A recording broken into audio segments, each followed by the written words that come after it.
Science or religion? What is it that explains the fact that I'm here creating this video and that you're watching it? Science or religion? The most profound problem, most profound and complex question that actually is beyond the intellectual capabilities of human beings. Yet one still that many of us ponder, and that many souls have pondered for millennia. What I want to contend with though, what I want to contend in this video though, is that we appear in 2021 Western societies to have decided that science is religion. And I also want to contend that with the demise of religion in the West, organizations and behaviors have taken on a religious fanaticism for many people, and the dangers inherent in that.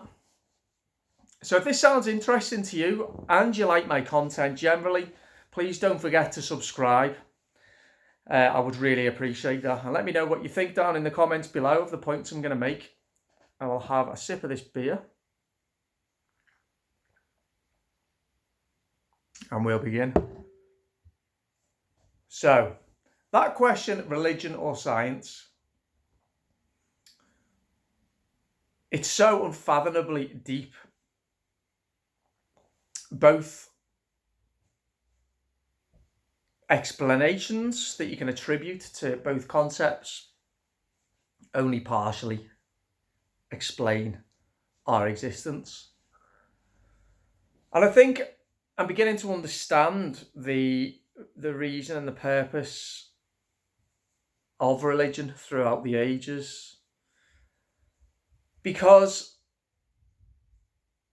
it enables, or it has enabled, people to maybe dedicate themselves to God and to find meaning that way, whilst at the same time also being able to dive deep into science as well. So whilst one is based on possibly on a logical kind of projection of events and thinking things through rationally, the other is more connected to our soul and to our kind of like deep and innate spiritual need to find meaning in this world. And Nietzsche, don't get me wrong, I've not read a lot of Nietzsche myself, but he was famous for predicting the effects on society of religion no longer operating at the forefront of that society. So obviously Nietzsche, he wrote about that in the mid 1800s, and he actually predicted the totalitarianism that unfolded in Europe in the 20th century. So the question is, well, the question he posed was, if not totalitarianism, then nihilism, which is the opposite,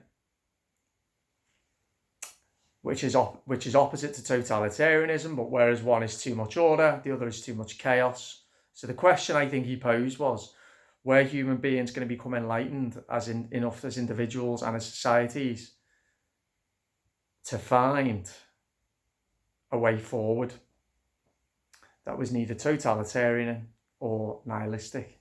And the answer so far is no, we've not. So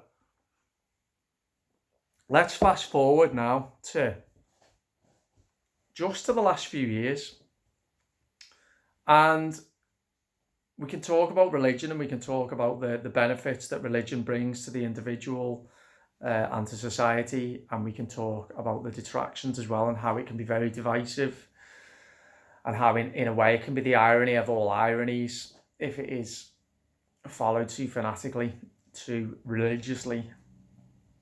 It can be the irony of all ironies. It's religion has often been the reason for that division and ultimately war.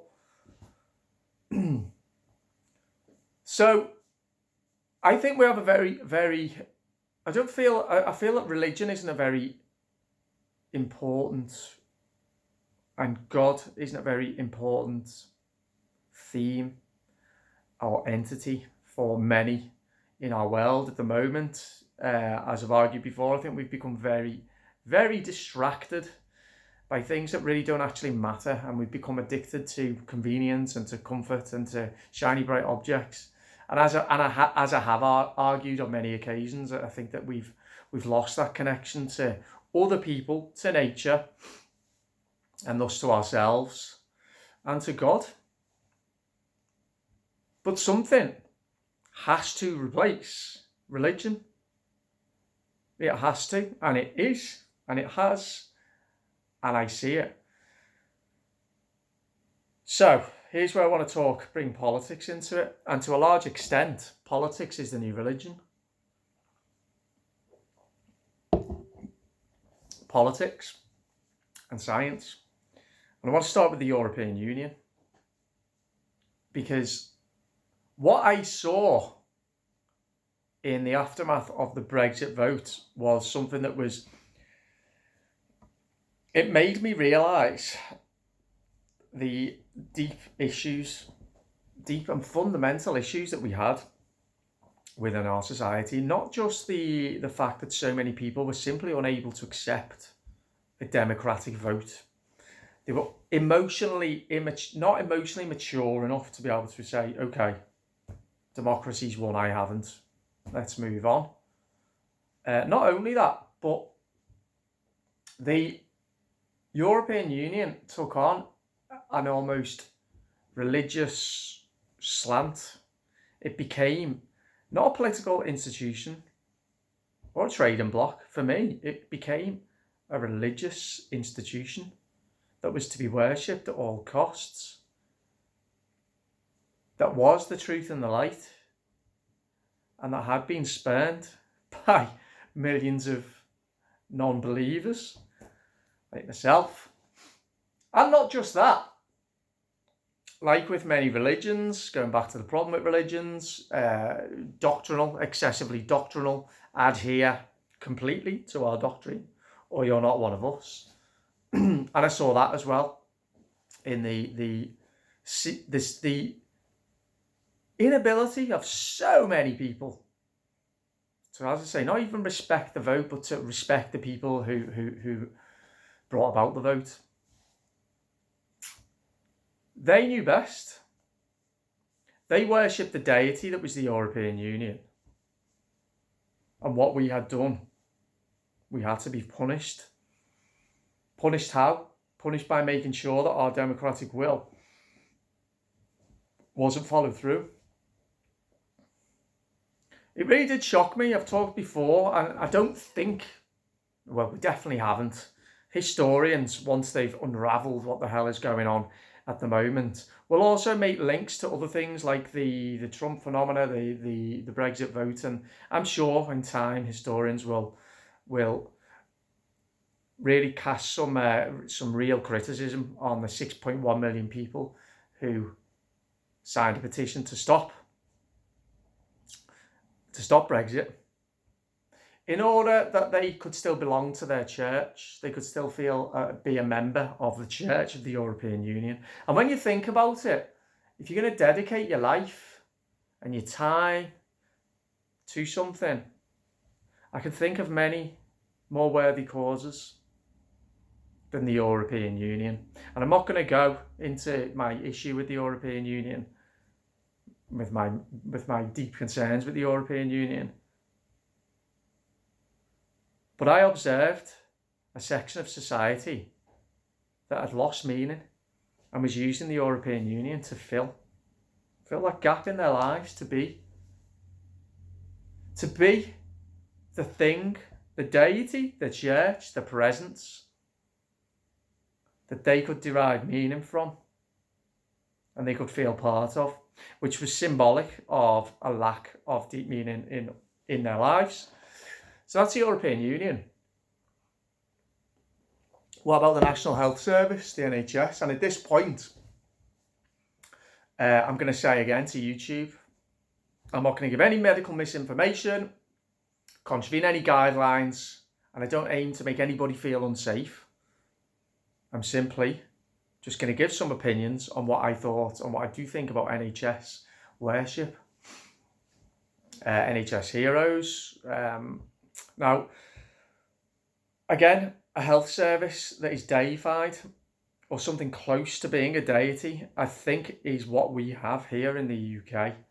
I find it disturbing. I find it bizarre. I find it completely deranged.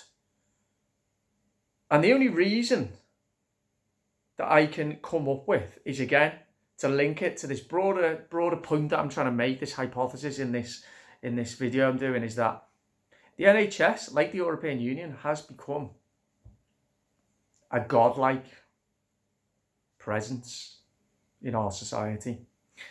A godlike presence, a godlike organisation that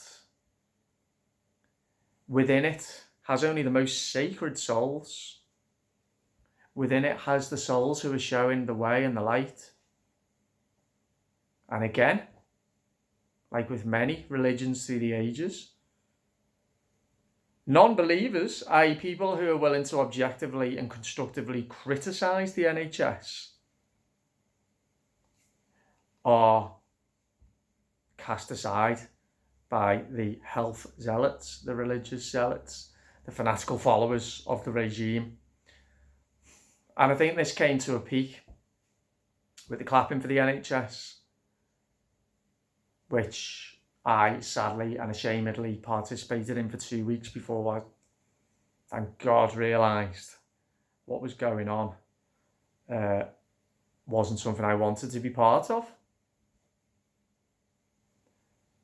The National Health Service is as close as you can get to a religious deity in our society, in our country. And yeah, it doesn't stop there, because then we can move on to mask wearing.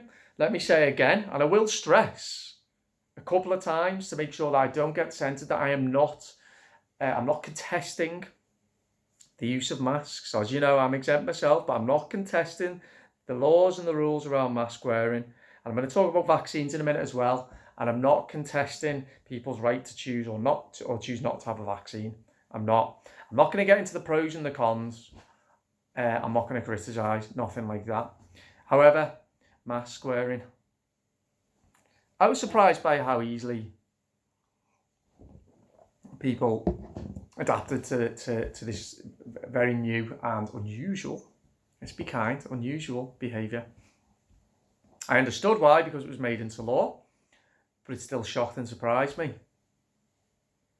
What I'm seeing happening now in America as various states roll back mask mandates is that there appear to be many individuals who are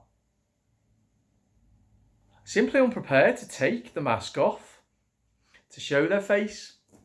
I find this unusual, and as I say, I'm commenting on America, where the situation is different from the UK now, where there is no obligation to wear a mask in large parts of the United States. Or forgive me if I'm wrong, all of the United States. I'm not sure. I'll need to check that YouTube, so I'm not giving any misinformation. Well, what does that mean? What does that symbolise? An individual who has chosen to wear a mask because the law says so. Okay, fair enough. But that law is then removed and they decide to carry on wearing a mask. Why? Has the mask become a religious symbol? It's certainly a political symbol associated with the left, as all regressive behaviours and movements, or the vast majority at the moment in this godforsaken society in which we live in, they are promoted, endorsed by the left. What does that say about somebody? Well, I think the main religious fanaticism in the West right now is one of fake virtue. Wearing the mask was an outward symbol of someone behaving in the right way for the common good. And how nice that must feel for some people. And it clearly did feel for some people. Particularly, not exclusively, people on the left, on the radical left. And what a shock it would be if you were of that mind, if you were that politicised, and if you did derive a deep sense of satisfaction and meaning and self-esteem from wearing a mask. What a shock it would be to then be expected or not expected to have the option to take it off, and seeing all that many people around you taking the mask off and revealing, God forbid, their face. Not so easy to prove how virtuous and how good you are then, is it? Which I think explains the reason why many people in America are deciding to persist with wearing the mask. It's like a cult. A backwards, fanatical cult. Religion gone wrong, in other words. We can move on to the vaccine. And the same thing applies.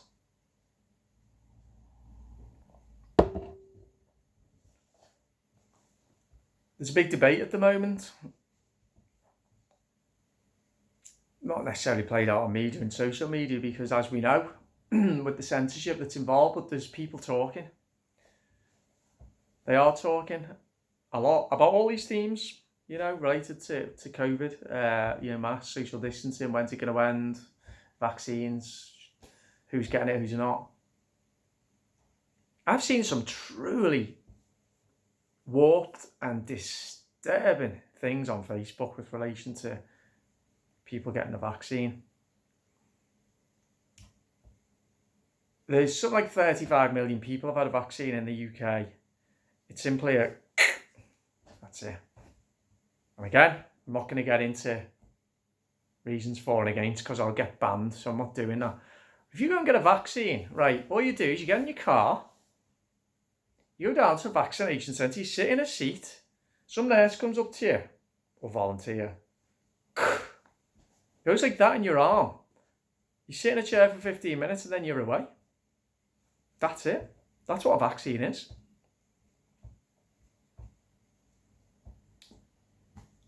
So why the hysterical coverage, self-coverage of individuals, self-promotion and narcissistic posturing and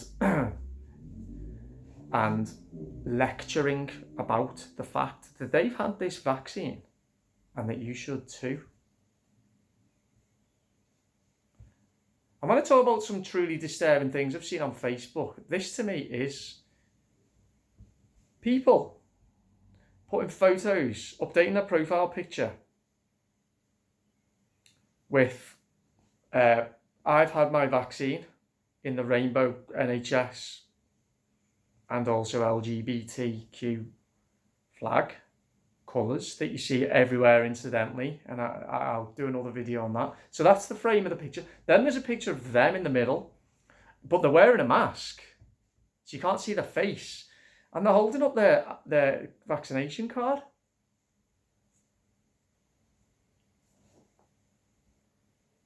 And there's many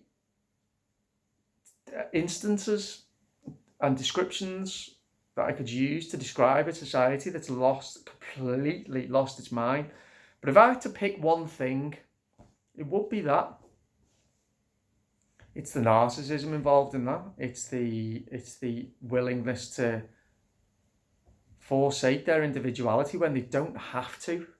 Their Facebook profile, they're not showing their face, even on Facebook, because of their want and need to wear this mask and to say they've had this vaccine. And why? Well, for me, it's a sense of belonging. It's a sense of belonging and a symbolic of a deep sense of missed meaning, a longing for something that's not there. So being attracted and magnetised to the easiest to where the magnet is. Where is the magnet? Well, it's all these people who are doing this for the greater good. And they want to be part of that group. And there's the religious, doctrinal expectation playing out again. And what's this all being done in the name of the science? Now, for me, I hope we don't get censored here, science is underpinned by doubt, not certainty. Particularly when you're projecting into the future. And rightly or wrongly, the measures that have been imposed have been a result of scientists projecting into the future what they think is going to happen, and politicians imposing lockdowns as a result of that. The science, though, many individuals are living their lives in accordance with the science, unquestioningly following the science,